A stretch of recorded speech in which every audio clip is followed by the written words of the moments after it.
Well, I turn you to Daniel chapter 6. Daniel chapter 6, we obviously come to, I think you would agree, one of the best known Bible stories. It's a real account, but one of the best known Bible stories really in all of the Bible. And it's found in Daniel chapter 6. Daniel in and out of the lion's den. And certainly this is not just for children. This is for all of us. And we know that as well. And it's a wonderful account. I wish in some ways I could speak this in one setting, which would give you the whole of the narrative. But I think it might be best, because we don't want to miss anything, if we can take chapter 6 just this week and next week. So each of these weeks are so vital for us in the life of our church. We just had a wonderful biblical counseling conference here on Friday and Saturday. I'm so thankful for Andy and Brendan and all the work they did to make that work. And our ministries just move forward. I heard there were 15 people in the baptism class. And so there's so much before us. But here is a wonderful account. It might say Daniel, a man of integrity, on the notes. I changed it late in the week to Daniel, a lesson on trusting God. I mean, it's not really about Daniel, and you know that. Every time we preach, there is a theocentric thought in the text. It's centered on God, and there certainly is a Christocentric element in all of the Word of God where Christ becomes the focus. And so it's not really about Daniel, it's really about his sovereignty and providence. Someone has said there are three types of churches, or maybe I could add three types of believers, or maybe I could even add three types of institutions. Here they are: the courageous, the cowardly, and then finally, the complicit. And I would have to say that third category of the complicit is growing fast. Now, what we're going to see in the midst of this text is Daniel was a courageous man, as you know, who trusted God. Now, as we set our eyes, don't forget that Daniel was written to the Jewish exiles in captivity, okay? And they were tempted along many fronts. He put them there because of their sin, but they were tempted in exile, in Babylonian captivity, to ignore God's law and to not trust God and not to trust His word for their deliverance. Ralph Davis, a wonderful commentator, said that the most tempting idol was not Darius' quasi-divinity. We'll see that. Everybody was to worship him. He said that's not the most tempting idol for Darius, is that he wanted to be like God. It may likely, Ralph Davis said, have been Daniel's own security. His own security to preserve himself in the midst of the decree that would go out that anyone who failed to bow down to Darius would be fed to the lion's den. In fact, if you really look ahead in Daniel 6:23, you'll catch a key statement there. After he comes out of the lion's den, then the king was, Darius, exceedingly glad in 23, and commanded that Daniel be taken up out of the den. So Daniel was taken up out of the den, and no kind of harm was found on him, here's the key, because he had trusted in his God. There, in one way or another, as we look at the overall purpose, is that he had trusted in his God. And so I'm asking you this morning, do you trust God? Do you trust the promises of his word in this evil age? And trust God to make all things new at his second coming? For though it's about Daniel, it's really about us. It's about you right now, for your family, for your children, in whatever the circumstances are, to trust God and trust his promises. So let me just say without a shadow of a doubt that Daniel 6 is for us. It's for you. It's for you as a group of men who lead your families.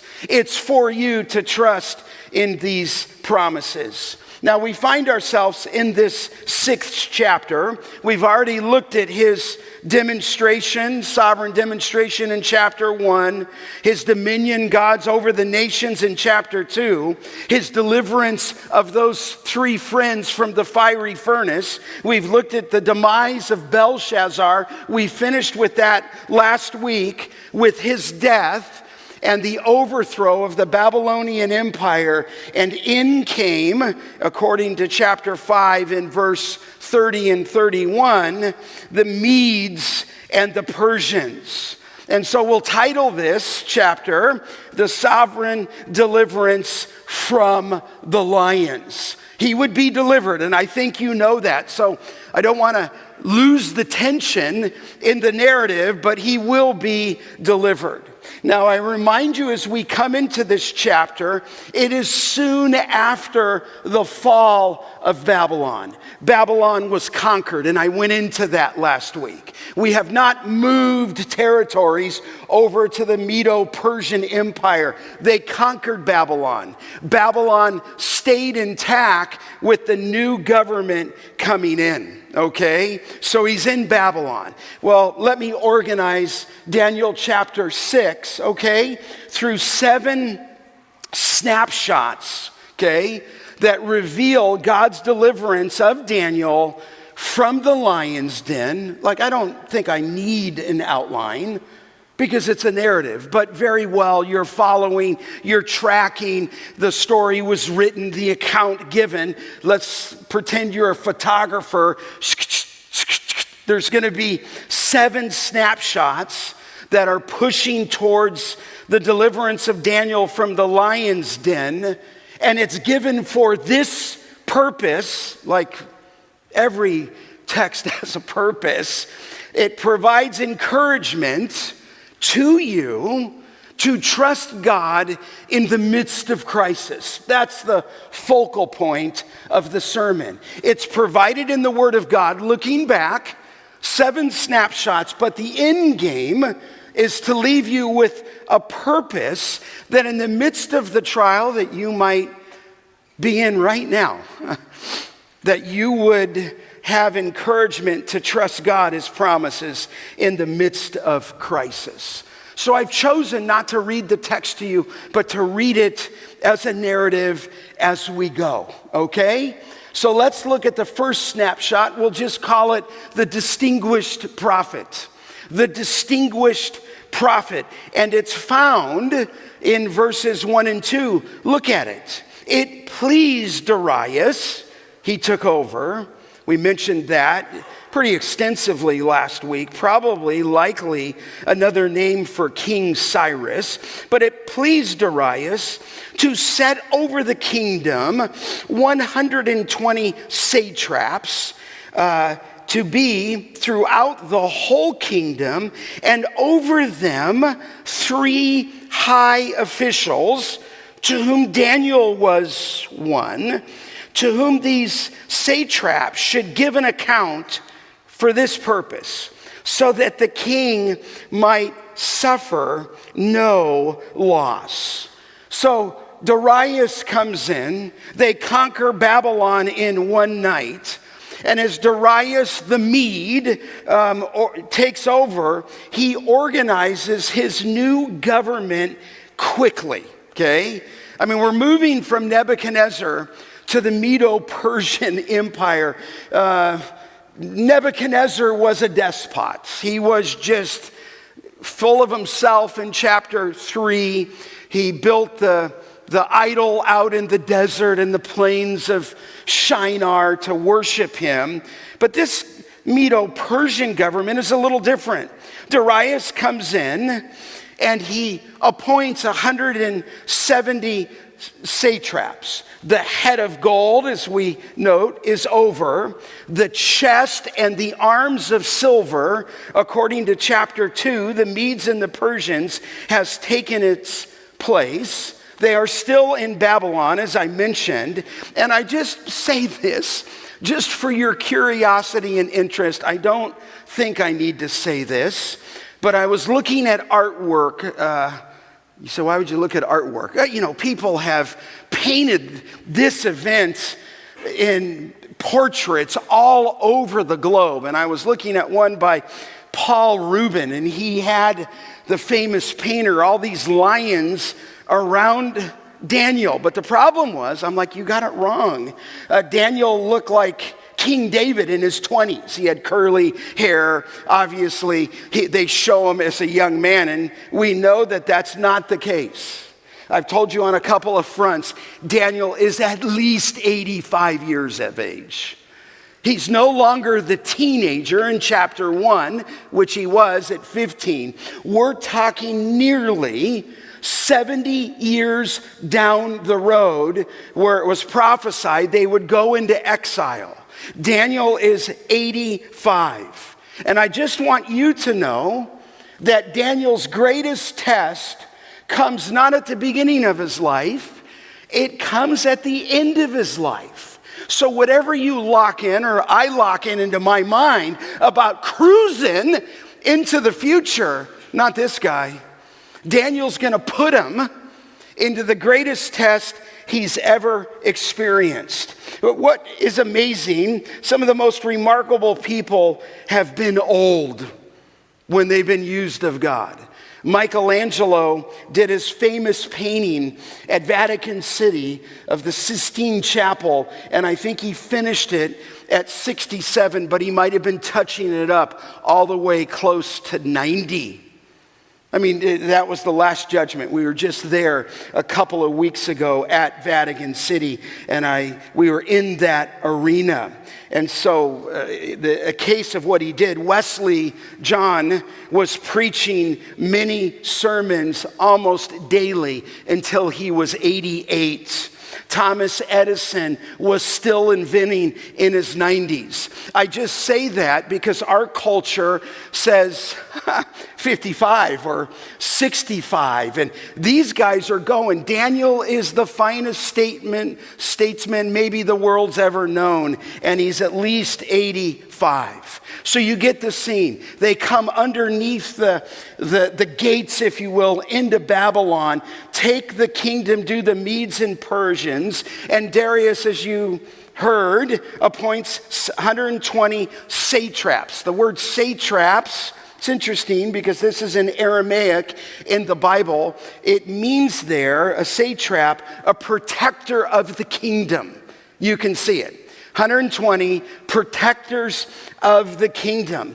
In setting those satraps, obviously, he gives 3 high officials. Another word for that is presidents. So he's got 120 over his kingdom. He appoints 3 high officials or presidents, of whom we read Daniel was one. So these satraps were accountable to these 3 high officials that the text says, you can see it in verse 2, that the king might not suffer loss. You might say, loss, yes, that people would not steal from the kingdom. So whatever we struggle today politically, it evidently was there at the beginning. He appointed the 3 to keep the 120 accountable. Loss of what kind? I think either of territory or of taxation. He put these leaders, I thought it was kind of funny, I added it, to protect the walls, okay, and to protect the wallets. It's kind of like today, right?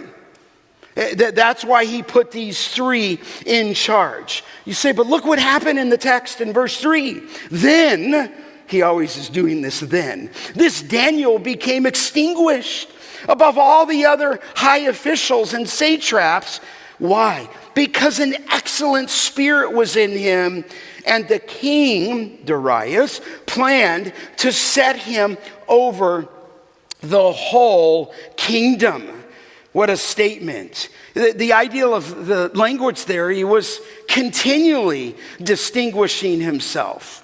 I mentioned that he was the finest administrator. Just look back one chapter. Do you remember in chapter 5 when the queen's mother came in? And in chapter 5, it says this in verse 11. There is a man, remember that in 5:11, in your kingdom, she tells Belshazzar, in whom is the spirit of the holy gods.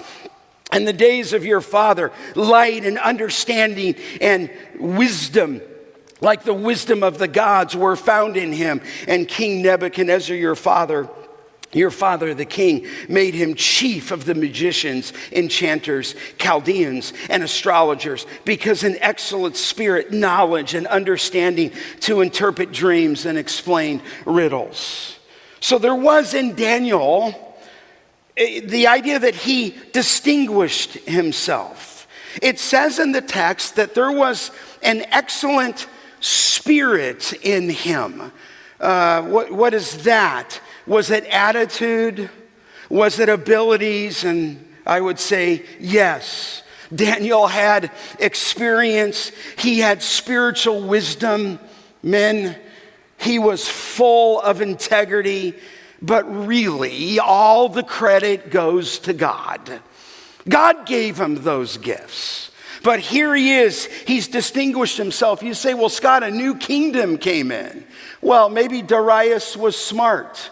He put his ear to the ground, and he knew that this Daniel was distinguished in Babylon, all the things that were said about him, and he pulls them to himself. And maybe rather quickly, out of 120 satraps, Daniel begins to distinguish himself. And the king was planning, it says, to put him over the whole kingdom. He was about ready to be appointed to the top position in the kingdom, second only to Darius. However, the distinguished prophet runs into, secondly, the deadly plot. Here's what happens. I mean, doesn't it always work this way? You're up for some promotion, and then there's some green-spirited envy and jealousy. So look, because it says there in verse 4, after he's going to set him over the whole kingdom, then, verse 4, the high officials and the satraps sought to find a ground for complaint against Daniel with regard to the kingdom. But they could not find no ground of complaint, it says, or any fault, because he was faithful and no error or fault was found in him. And so here it begins to hatch, as you'll see, a deadly plot. It's very clear in verse 4, then. Some people said, well, we don't know why these other two presidents came after Daniel. I think it's rather obvious. He's going to be appointed second only to Darius, and it's very clear then.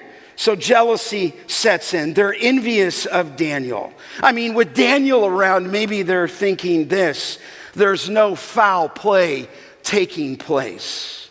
Daniel, if you will, doesn't say it directly, must have cramped their style. If I could think through it and see through it, I think he's cramping their financial profits. Daniel, in my mind, is a threat to them. He's the threat of the whistleblower. In fact, the promotion of Daniel means the demotion of either these other two presidents and all the other people. So envious are these people that they sought to find. And in the Aramaic, it's present tense. They're seeking, they're looking, they're hunting for what? A ground of complaint against Daniel with regard to the kingdom. They're seeking, and they'll put it in the modern vernacular, to find dirt on Daniel, okay? There's got to be something on this guy. There's got to be some kind of hidden dirt. And so maybe they're checking, I'm saying it this way, expense reports. They're checking emails. They're giving out a security check on this guy. They're beginning to hunt down government files. But look again, it says there in 4, they could find no ground of complaint against Daniel. Amazing. They found nothing. Zilch. Nada. I'd like to hear them interpret that. Okay, nada. There's no error in this guy. There's no flaw. Listen, GCV. Listen, men. Listen, Teen Challenge. That by itself is just incredible. There's no charge against him. There's no negative performance in his file. There's no dishonesty that clings to him. There's no money laundering scheme that he's guilty of. There's no skeleton in his closets. He is, in New Testament words, as that of an elder, he is above reproach. In fact, here's the line, he doesn't live below it, he lives above it, okay? Which means that there's no ground of even an accusation against him. Stunning. 85 years old. Doesn't mean that he's sinless, doesn't mean that he's flawless, but it does mean that he has sustained a reputation of righteousness. He's not cheating on exams.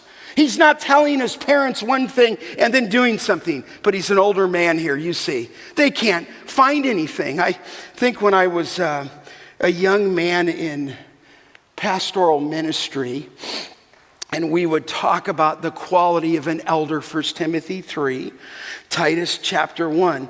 It clearly sets the overarching banner as above reproach. And in the early days, I would call Daniel, I think you get it, you can't say it anymore, I'd call him a Teflon man. A Teflon man. Remember when we were, years ago, some of you younger people won't know what this is, they had, or do they still have Teflon pans now? Do they? And my wife is, they do. Okay, but I think now they've got all these wonderful plates that food doesn't stick. But in the early days, you had to take this stuff and spray it into the pan so none of the food would, what? Stick. So this is Daniel in my mind. He's a Teflon man. They're looking, they're searching, but they can find no ground of accusation. This man, Daniel, up into his mid-80s, has sustained a reputation of blamelessness. You say, why? Look at the text again in verse 4. At the end of 4, it says, because he was, what? Faithful. That this guy, Daniel, was trustworthy. In other words, there is nothing in his personal life. There is nothing in his professional life. There's no impurity in this guy. He is a man of integrity. I mean, he's not like the guy at a fast food restaurant as he was going through the takeout. He was hoping to receive a box of chicken.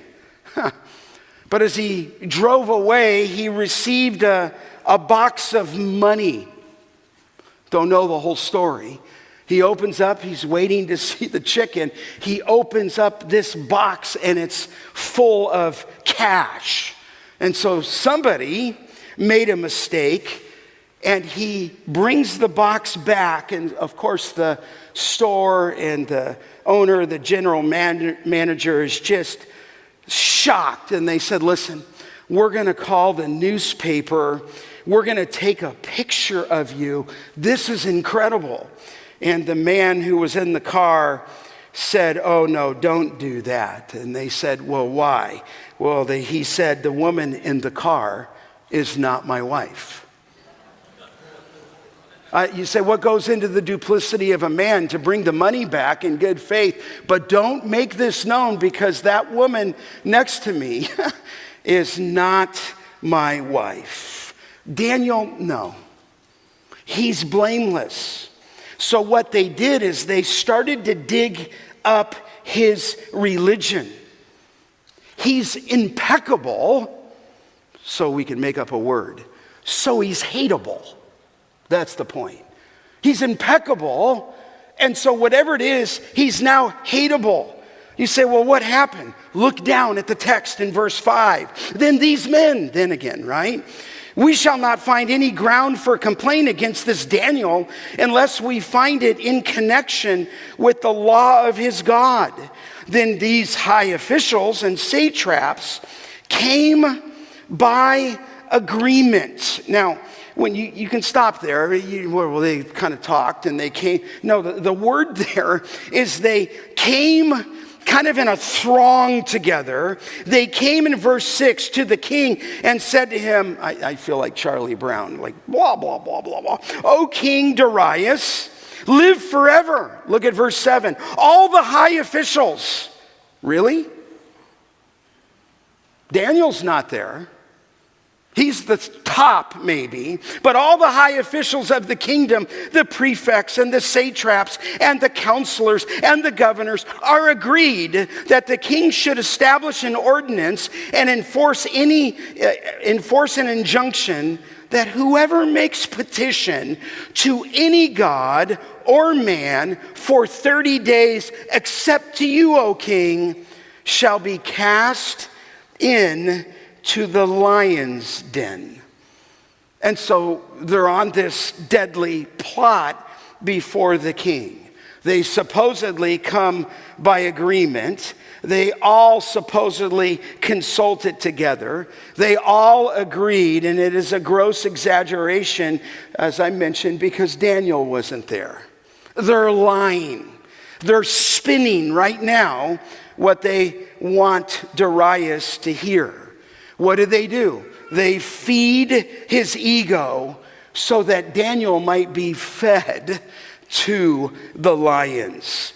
I mean, here's what they basically said to Darius, which is kind of funny for me. But you could be God for 30 days.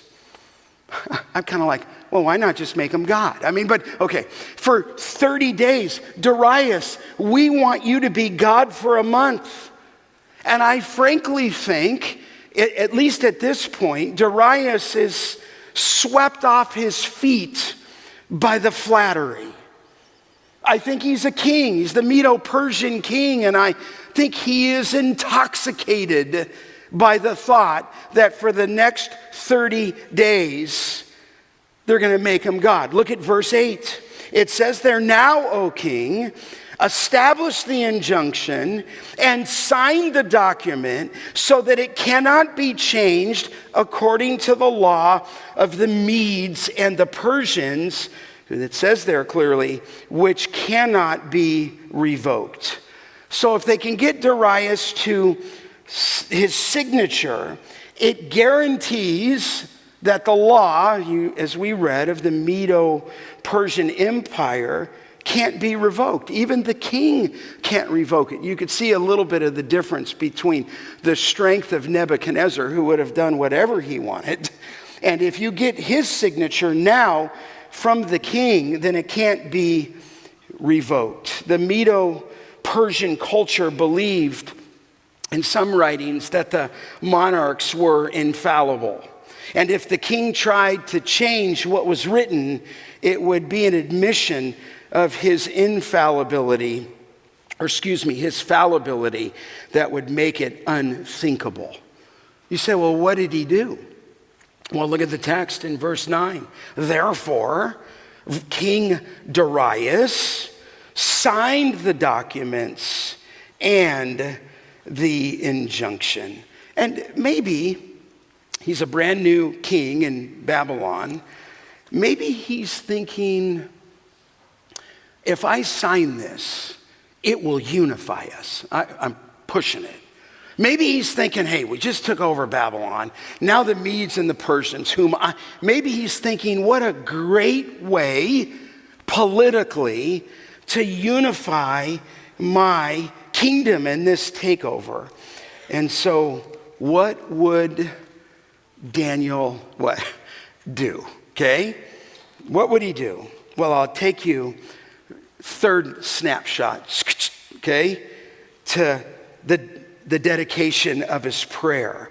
Here's what Daniel did. Verse 10, when Daniel knew that the document had been signed, he went to his house where he had windows in his upper chamber open toward Jerusalem. He got down on his knees 3 times a day and prayed and gave thanks before his God as he had done previously.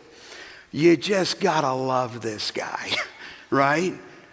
He's not trying to be politically correct at all. In fact, there's moxie of this guy. And I'm wondering, are there any men who live like this? The decree was passed publicly, but it never altered what he did privately. And clearly, and I'm just recognizing this with you, he disobeyed the law that was handed down. I mean, then you're going to say, some would say today, how do we justify that when Romans 13 instructs us to obey the government? Well, we are commanded in Scripture, we know this, to obey the government, but we are also called to a higher law, the law of God. I mean, this is what's at case. I don't know if you think of Daniel 6. You either obey the law of the Medes and the Persians, or you obey the law of your God. And I think we know from Acts 5:29 that Peter and the apostles answered and said, we must obey God rather than what? Men. In fact,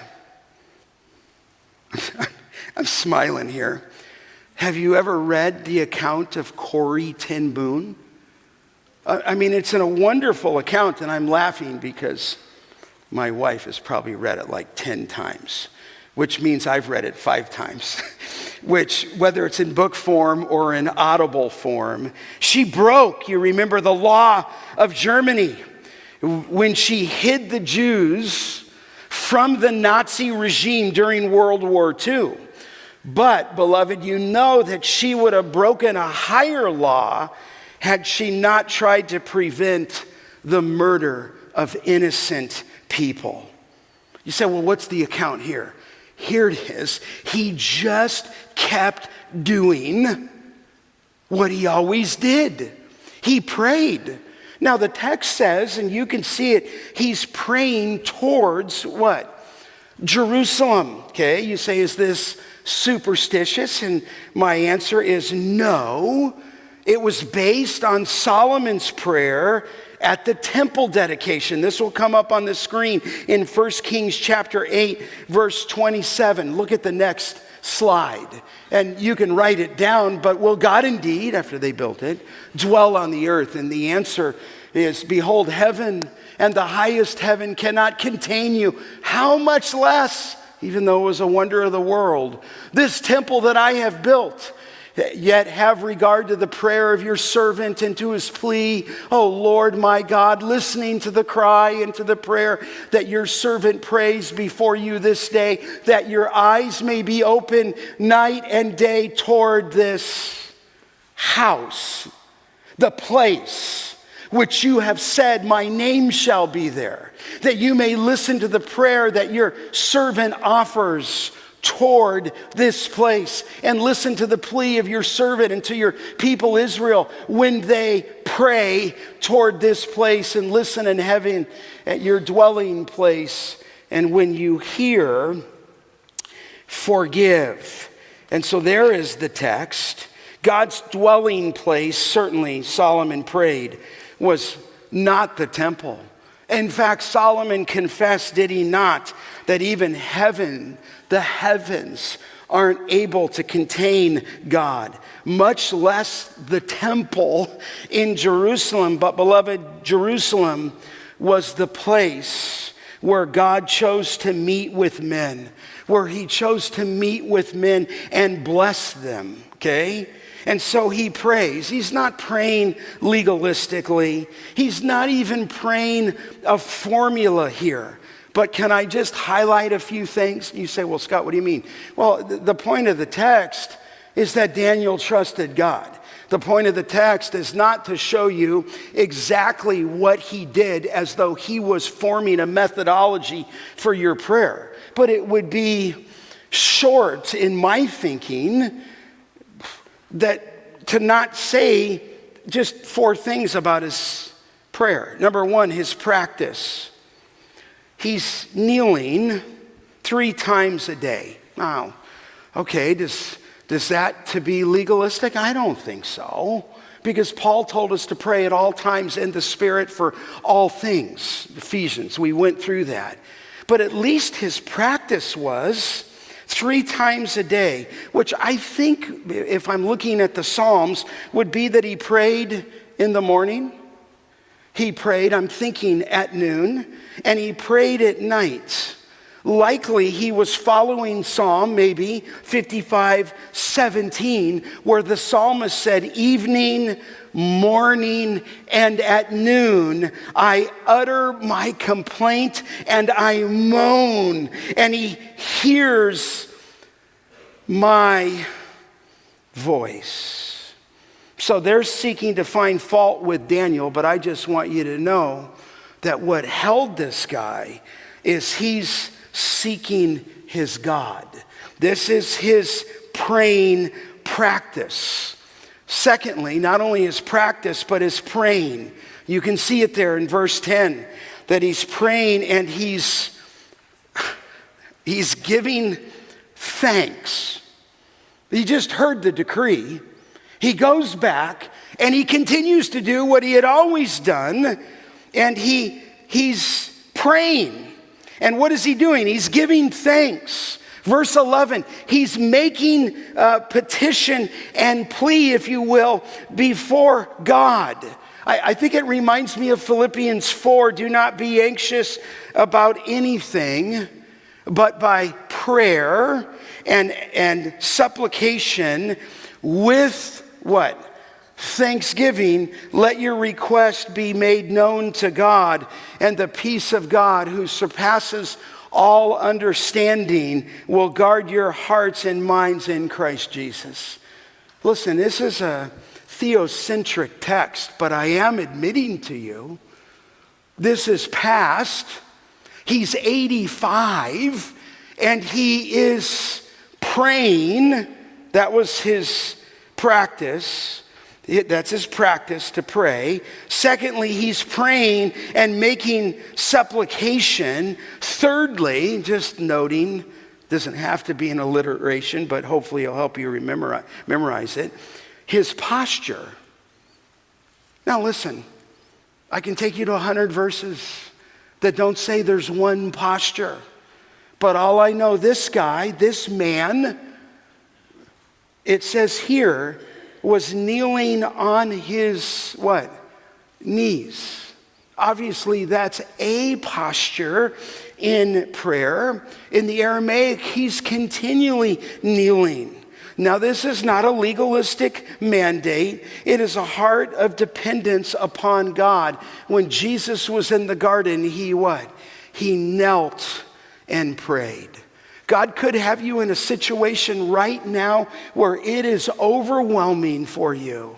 And at times the believer is not only going to keep praying, keep practicing, if you will, keep giving thanks, but you get driven to your knees. It is a heart dependence on God. And the fourth note that I'm just highlighting is his persistence. Look at the end of verse 10. He prayed and gave thanks before his God at the end as he had done what? Previously. Like, I don't know, I suppose you could take that a couple of ways. I just think this was his pattern. And I think, not just previously as a leader, I think it went all the way back to when he was a teenager. There was I'm pushing it, a secret is he did not wait for the crisis and then engage in prayer. He was kneeling and praying continually. I think what you want to see here is he never altered his course. He bent his knee so that he might not buckle before the world.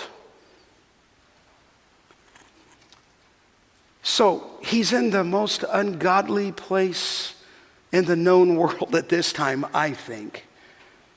And he bows his knee, he bends his knee so that he doesn't buckle, so that he doesn't compromise. Jesus said to Peter, the flesh is willing and the spirit is what?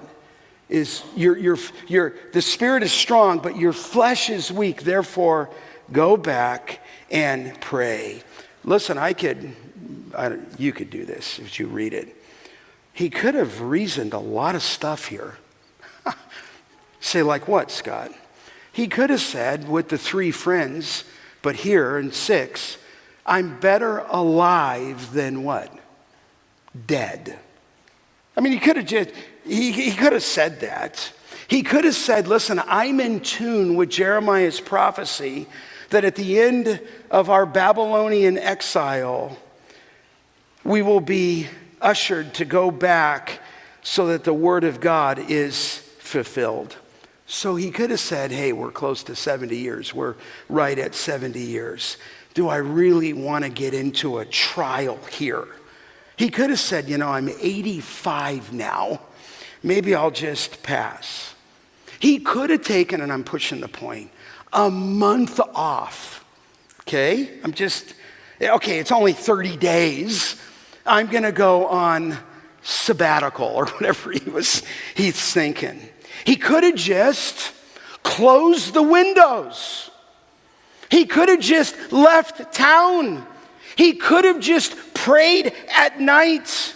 He could have reasoned, and he didn't, but he could have reasoned, I was thinking about this, hey, Shadrach, Meshach, Abednego, bowing in public worship would be, you would reason with me, blatant idolatry. But this command, he could have thought, is not blatant idolatry. It's just kind of personal practice. Didn't Jesus say, if you pray, don't pray at the street corner. Go to your Father who's in what? Secret. And your Father who's in secret will repay you. I mean, obviously we're in the Old Testament, but not Daniel.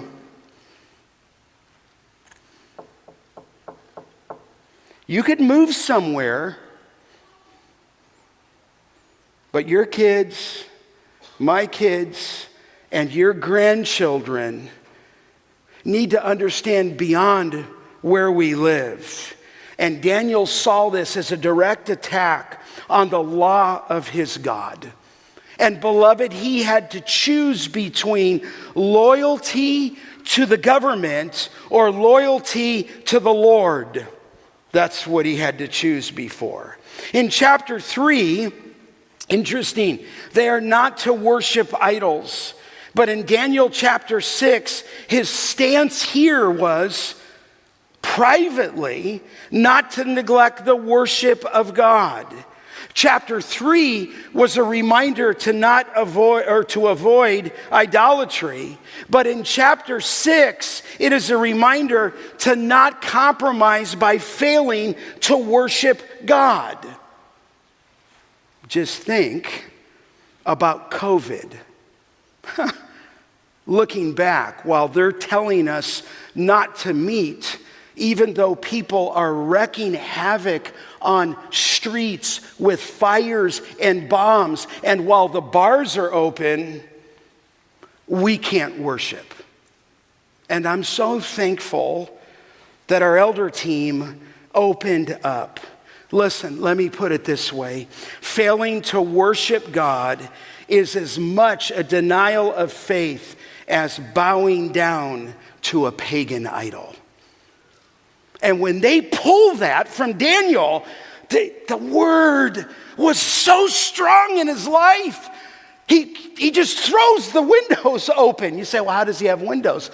Typical, very Palestinian, if you will, that on top of a house would be a little room, and they made him a room, and he prayed, and it had a lattice, and he just went in and did what he always did. Listen, I love this. I pray that I could be this man, that you can be this man. He'd rather be eaten by lions than stop praying to God. And we're talking all about, I'm a little bit off my sermon here, all about our own security, and not this guy. I'd rather be consumed than to stop praying. Leon Wood, the commentator, said the existence of a continued testimony was more important than the existence of his life. Wow. His relationship with God was not the best kept secret in the company. How's yours? How's mine? And here, let me say this, it's easy to debunk a habit, but someone said that a train's habit is to be continued, is to be confined, if you will, to its tracks. And it leads to usefulness. Daniel's faithfulness, if you will, his consistency, assist his courage, and his discipline feeds his faithfulness. In crisis, Daniel's habit set him free to be faithful. And I'm saying this to me, rather than opt out of his faithfulness, Daniel saw this trial as the climax of his faithfulness. Past faithfulness, looking back, was not meant to be a compensation for present unfaithfulness. Listen, this is my prayer for our church. This is my joy in our church. I watch some of our older guys just keep serving. They just keep grinding.